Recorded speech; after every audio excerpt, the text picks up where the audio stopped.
In today's video, I am going to be breaking down the Pelicans because they're absolutely killing it this year. Now, if you really want to stay up to date with the newest news when it comes to NBA and NBA players, make sure to go check out my channel, what is linked down below. But anyways, let's get down. Let's check out the Pelicans. Make sure to go check out my Unbeatable Basketball Zone Defense book down in the description below if you're a basketball coach looking to destroy basketball teams. So first off, it's really hard to stop a player like Zion Williamson attacking the rim, especially if you give him this much distance. This was a massive mistake by the defender. He needs to be able to close out on Zion Williamson a lot more. He's going way back here because he's afraid of him driving, but with Zion, the issue is he's got so much power that that's actually a mistake. So the Pelicans are 100% happy giving Zion Williamson isolation options down in the low post.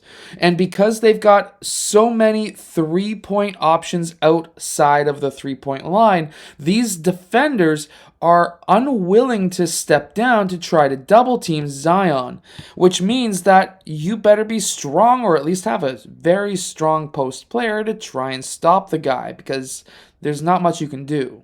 The Pelicans are also very quick defensively, and they can get a lot of these passes picked off that are going to the low post. And they can then, of course, run the floor really well.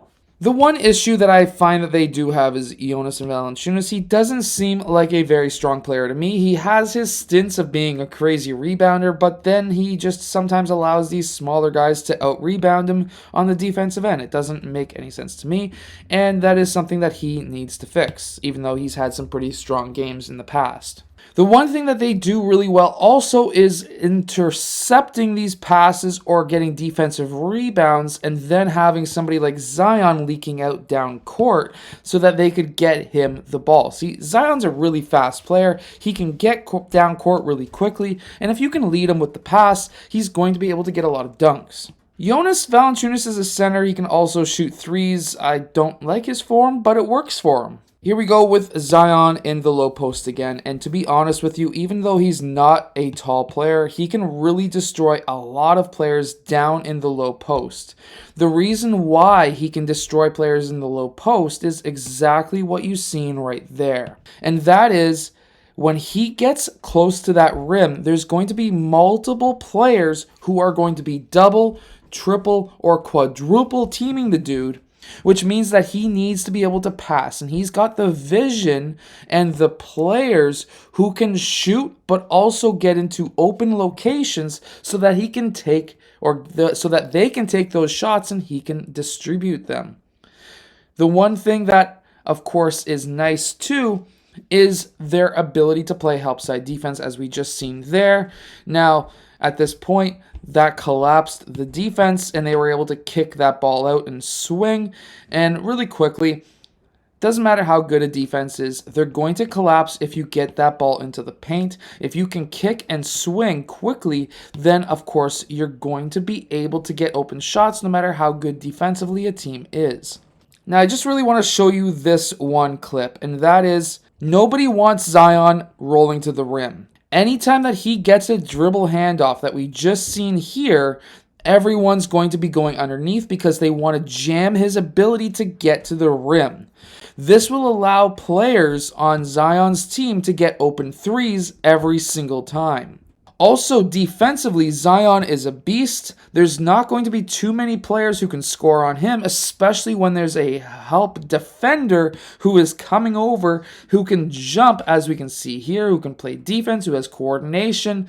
Yeah, they're going to be a very good defensive team. Oh, and did I mention that they allow Zion Williamson not just to play in the post, but they allow him to play point guard as well? Look at this.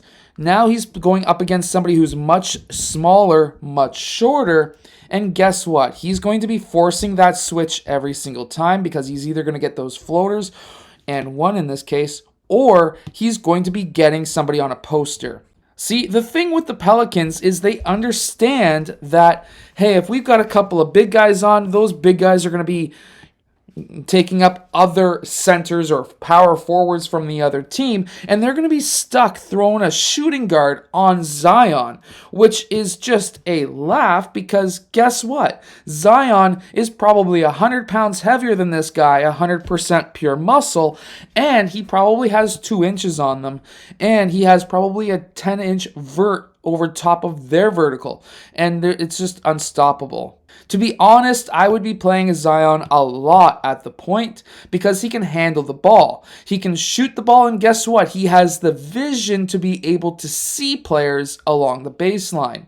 See, the thing is when you're attacking the paint, especially against a zone, in this case a 3-2, if you can get teammates along the baseline in the dunker's spot or in the Russian spot, whatever you want to call it, and you can then, of course, see them in those spots, your team's going to be unstoppable. And I'm going to tell you right now, anytime that Zion's coming from the wing to the point or the corner to the wing or anywhere from the right side of the court up, the dude is going to be throwing it down, and he's going to be throwing it down hard because guess what? That's him coming up the left side with his left hand, which means that he's going to be dribbling left-handed towards the basket. He's a left-handed player, and he's easily one of the strongest guys in the whole entire league.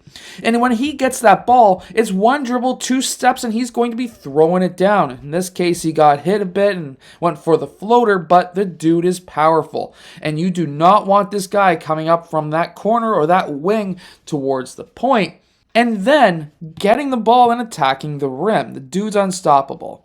He's also very good at using screens, or at least being a screener and rolling to the rim. Normally, you want to be attacking the rim hard, but if your man is sinking down and playing as like a drop defender kind of idea where he delays the cutoff, you just want to kind of jog down in a way. You don't want to sprint because then he's going to be cutting you off. So at this point, Zion's going to get that ball and he's going to be easily getting layups all game long. And it also helps that Zion can read defenders so well when they're no longer paying attention to what he's doing and their back is to him. They're trying to front face him. He's able to then spin. By the way, the reason why that defender fell is because that defender was being pushed from behind. Zion's strong. This defender's trying to push back, and Zion basically removes the chair. And because this man is covering the high post, nobody's covering the low post, which means that Zion's wide open, and he's going to be slamming that down multiple times over. The dude's, again, unstoppable. So while, yes, the offense really goes and basically revolves around Zion when he's on the court, he can play any position on the floor. He can play point guard, center, shooting guard, anything. And because of that, the Pelicans are pretty well an unstoppable force. They have enough shooting around him to make him even more deadly because now defenders are not going to want to drop off and stop him from scoring in the post, which means that there's going to be a lot of opportunities for him in the post. So overall, this is a great strategy to run with a ridiculously strong player like Zion. I hope that you've enjoyed. Make sure to go check out my NBA news film breakdown channel as well, linked down below. And I will see you guys again next time. Hit that like button, subscribe, go check out my Unbeatable Basketball Zone Defense book.